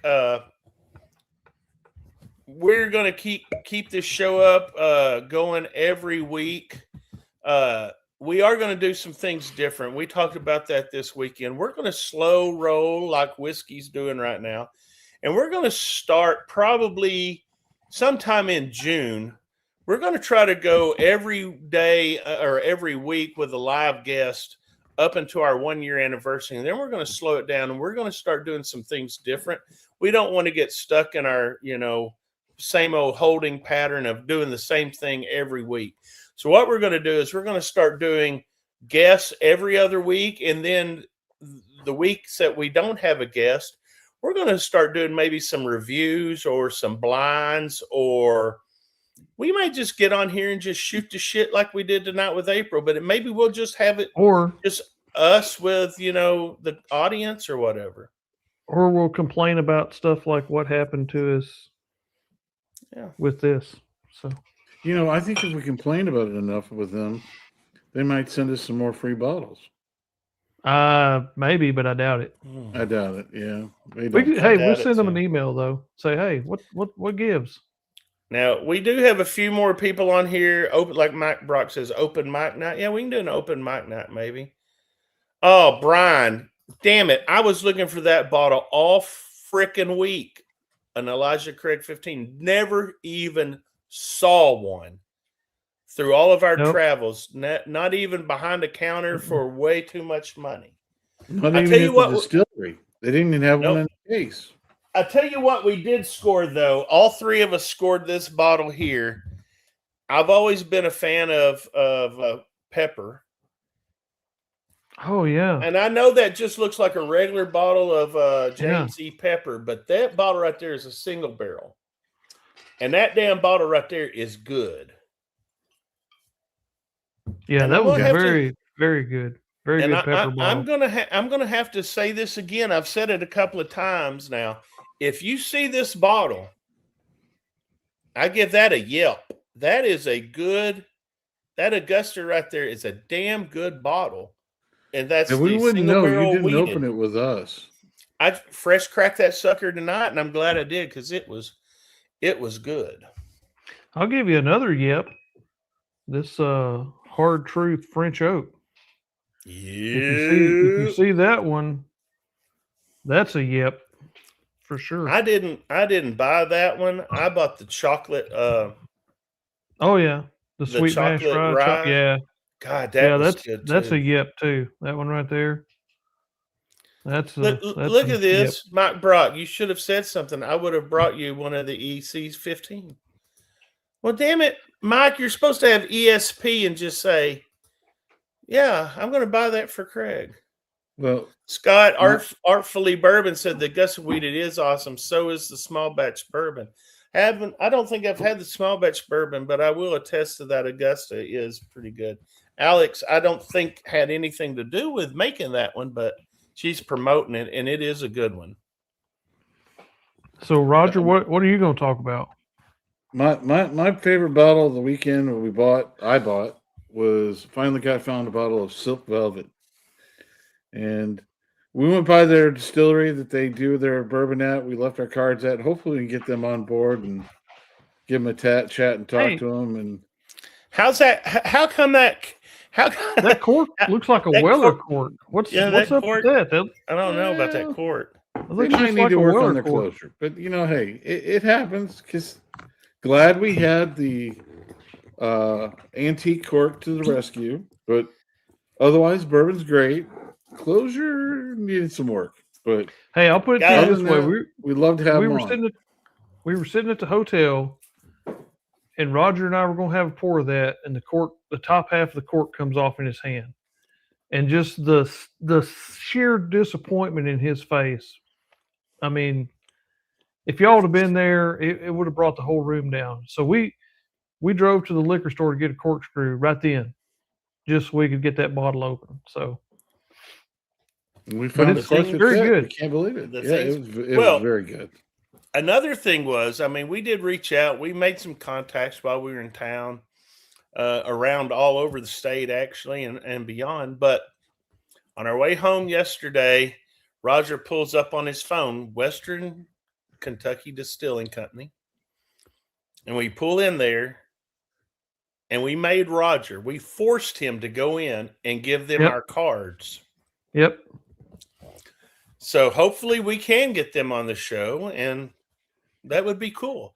But they don't have a gift shop. Me and Will wanted him to buy some hat pins, and they had no gift shop or anything. But Roger's the don't do man, tours. because Roger manned up and went in there. Cold He knew call, if baby. and we knew. I mean, we almost thought about leaving you there, Roger, but Well, leaving me at a distillery with 6 rickhouses of bourbon. That would have been bad.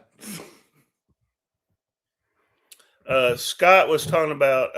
I thought Alex did the small batch. She may have done the small batch, but I'm pretty sure Alex didn't do. I was talking about the weeded, considering that this is. Well, hell, I thought I knew how old it was.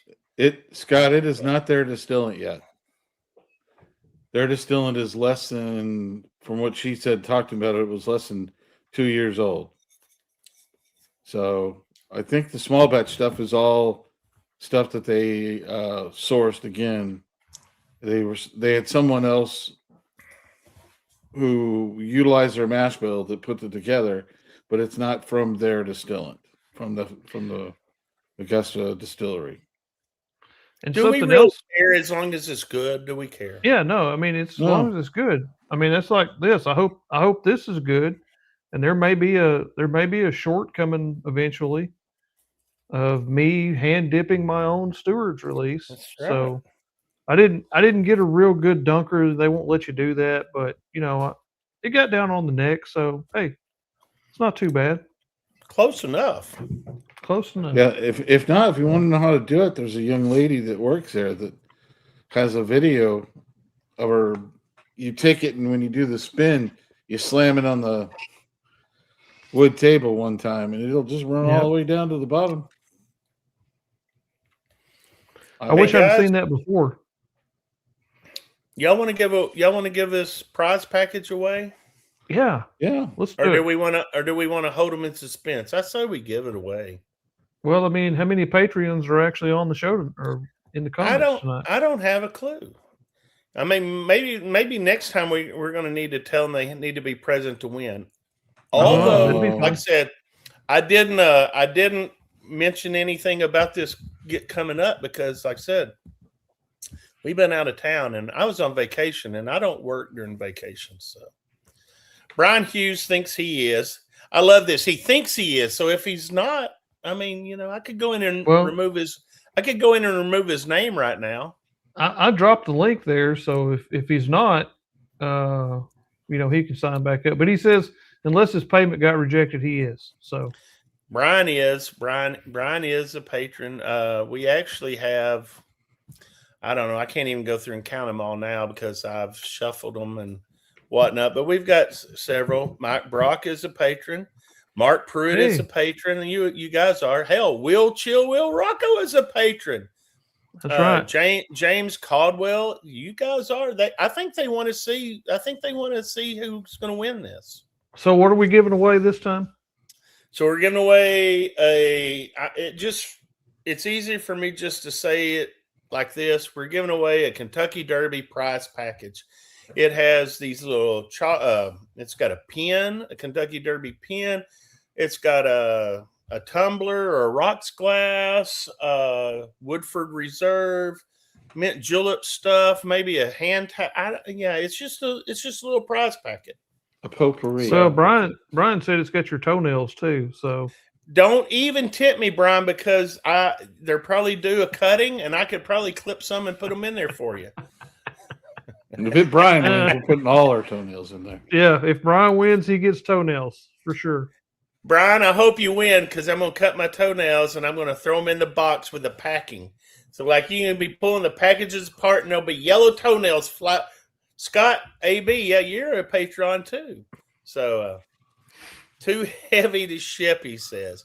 No, toenails make great packing material. Trust me. Lord, we got to get out of here. We got to. You have to break out the weed whacker to cut them, though, wouldn't you? Jesus Christ, we got to. Let's add this to the stage. Woo! All right, can everybody see that, or y'all want me to just highlight the whole thing? It'll pull the name up. James will pass on toenails. Well, James, you know that Rickhouse stuff that you drink up top? Maybe it's aged in toenails. You never know. All right, guys, I'm going to shuffle. Can I shuffle? We're going to shuffle. 1, Sure, 2, 3. It's 152nd running of the Derby, so I'm going to do this 152 times. What? No. All right, here we go. I've shuffled them about 20 times, though, seriously. So let her here ride. we go.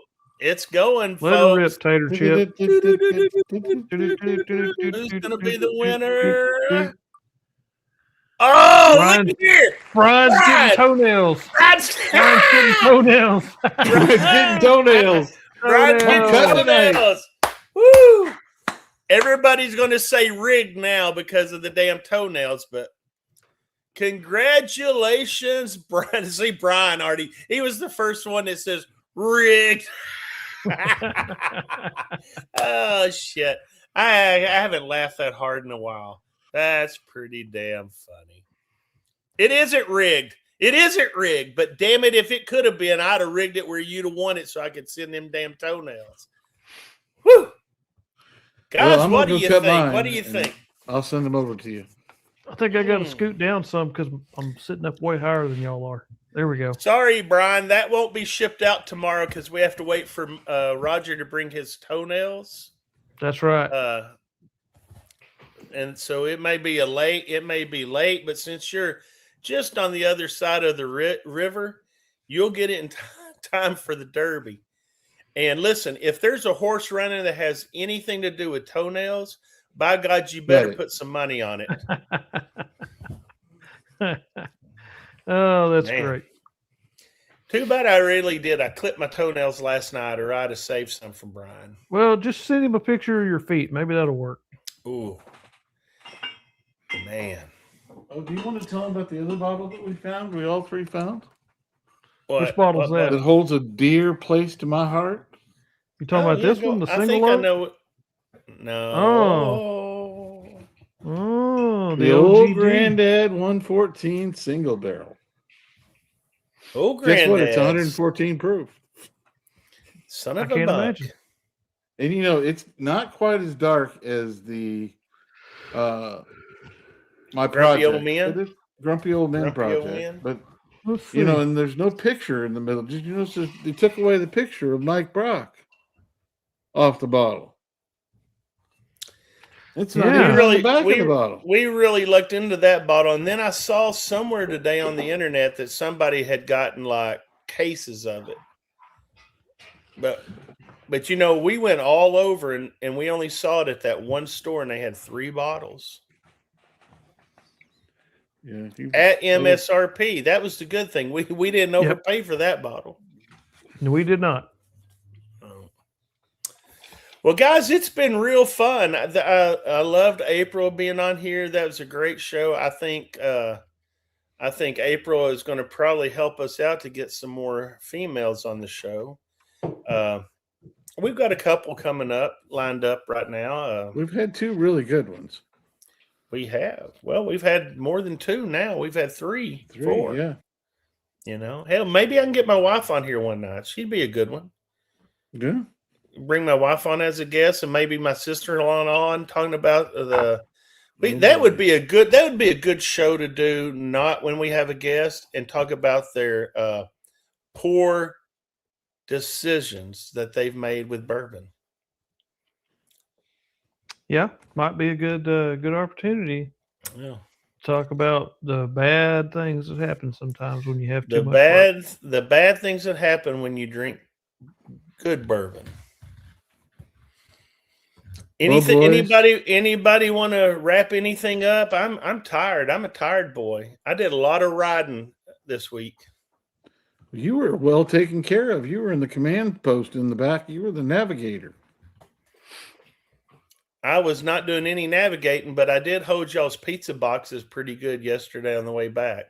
Because I Well, know you y'all gotta- didn't have any room in the front seat, so y'all threw them in the back seat for me to smell y'all's greasy pizza cardboard boxes that I didn't even have. Yeah. everybody's got a job to do. Yeah, you're right, James. Bad things happen when you drink tequila. James, tequila makes your clothes fall off. That's why you've never had any when you're drinking with me. And I don't want to see you without any clothes. I think Friday we had a story about tequila, but maybe that's for another day. Last Friday? Yeah, you don't remember that? Oh, yeah. yeah, I do. I was the responsible adult in the room, so we might talk about that off air. Yeah, that's one for the Patreon. That's one for the Discord. Discord. Yeah, let's do it this way. We ran into quite a few bridal parties. A lot of interesting people a lot while of we were out interesting and people. about. Yeah. Craig minded it. He minded his P's and Q's and was a gentleman at all times. And I bought that young lady a shot of tequila. And when she's divorced for the 4th time, she'll still remember that old man that bought her a shot of tequila at the bar for her first wedding. Even my wife said, I don't see anything wrong with that. And I said, I don't either. Well, I mean, had you been a little less inebriated, then maybe I was just concerned you might say something out of line, but you did good. You did good. You did good. You kept it. You kept it in the line. Kept it between the ditches. Kept them between the navigational beacons. That's Buoys. Right. The boobies. Yeah, I didn't say anything about her boobies. Yeah. Whew. On that note, guys, tune in next Thursday. Y'all want to know who our guest is? Yeah. Because I do. I want to know who our guest is. I think our guest is Matt Carter, actually.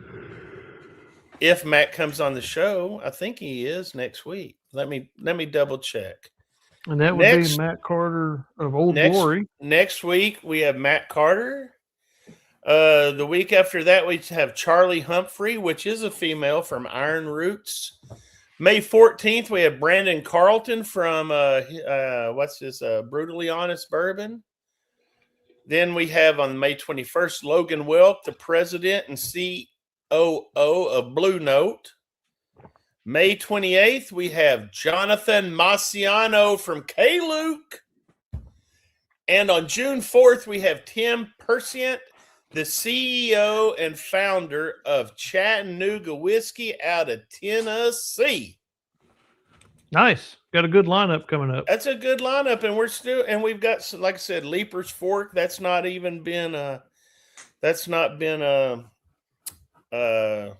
confirmed, formally announced. It's not been confirmed, but it's going to happen. We've reached out to a few more people, and I guess tomorrow I'm going to have to try to get a hold of Freddie Johnson.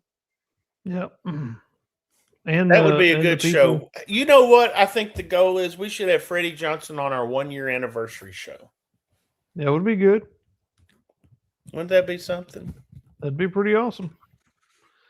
Look, Roger keeps shaking his head like it ain't going to happen. Hey, look, Jonathan Marciano was not going to happen, but that just goes to show you persistence finally paid off. I got Jonathan Marciano. I lost an earbud, and everything. Well, and out now there. you've got to get a hold of the people at Doc Brown too. I got to Oh let yeah, you know. that'd be a great show. Every time you go to the alternate screen to look up questions, your face freezes. You talking about this like right here, Roger? My face, is it froze right now? Yep. It's yep, frozen. Yep. So when you were doing the questions with April earlier, you were Yeah? sitting there and your mouth wasn't moving and you could hear yourself talking. It was very Really? funny. Yeah. Well, I mean, it was just like it's a photo of Craig, our roving reporter. Yeah. You know what? That's what I want to remind you because That's one Hey, of these. hey, That's one of that's- these glitches in the program, I guess. So That's what makes this show so great, though, is because we don't care about stuff like that. We just roll with it. that's right. All right, guys. well, we spend Have a- millions of dollars on our technical ability. Yeah, millions of Monopoly dollars. Yeah. Yes. Well, it seems like that every time that bill rolls around in the month that I have to pay for it. So Well, and that's a good plug for the Patreon. there you go. Because And not only This stuff that, ain't free. but you know what is free? When What's that? when you win free toenail clippings, Brian, That's ask right. Brian. That's Ask Brian right. about He gets that. that When package. Brian gets it back, Mm-hmm. he can keep know, if those, he's put them in a lucky- hope chest or something. I don't know. We might be able to get him some dried horse manure as well to go along with that Derby horse manure. Yeah, I know somewhere we could probably get some of that. Yeah. You know, the winner of the Kentucky Derby 2 years ago was from Arkansas. I know. We know. Mm-hmm. You've told us a few times. Born and bred here. We can maybe roll over there and get some of that horse shit and horse hockey. I mean, horse hockey. Road apples. Horse manure. All right, folks. Thanks for joining in. You guys make it worthwhile on the days that we don't want to do this. We know that we're going to have at least 5 people watching, and that's why we're here for you. Right, guys? That's right. Brian, I'll get that package sent out to you tomorrow, my friend. I hope that you may get it by Saturday, if not Monday. All right, folks, it's good to see you again. We'll see you next week, and we're going to hop over on Discord for a quick minute. Bye, everyone. Bye. For the stories we've told of barrels and bottles and whiskey gold, from grain to glass, through fire and flame, every pour's got a legend's name.